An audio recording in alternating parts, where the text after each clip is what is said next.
तो देखिए दोस्तों, यहाँ पे मैंने CPU जैसे ऑन करा है तो ये बहुत ज़्यादा आवाज़ दे रहा है।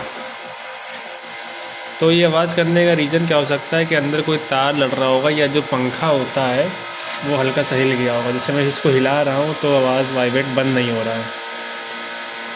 तो इसका जो समस्या ये हो सकती है कि अंदर कहीं ना कहीं तार चिपक रहे होंगे जिसके वजह से वाइब्रेशन महसूस हो रहा है उनको। तो सही करने का तरीका बस यही है कि इसको 2-3 बार रीस्टार्ट करें तो ये ऑटोमेटिक आवाज़ करना बंद कर देगा। मैं फिर से रीस्टार्ट कर देता हूँ। तो दोस्तों, बिना CPU को ओपन करे ये अपने आप ऑटोमेटिक अभी ठीक हो जाएगा। मैं इसको 2-3 बार रीस्टार्ट करूँगा, धीरे धीरे ऑटोमेटिक ये अपने आवाज़ बंद हो जाएगी। ये देखिए दोस्तों, आवाज़ कितनी ज़्यादा धीरे धीरे कम हो गई है। अभी कुछ सेकंड बाद ये पूरी ख़त्म हो जाएगी।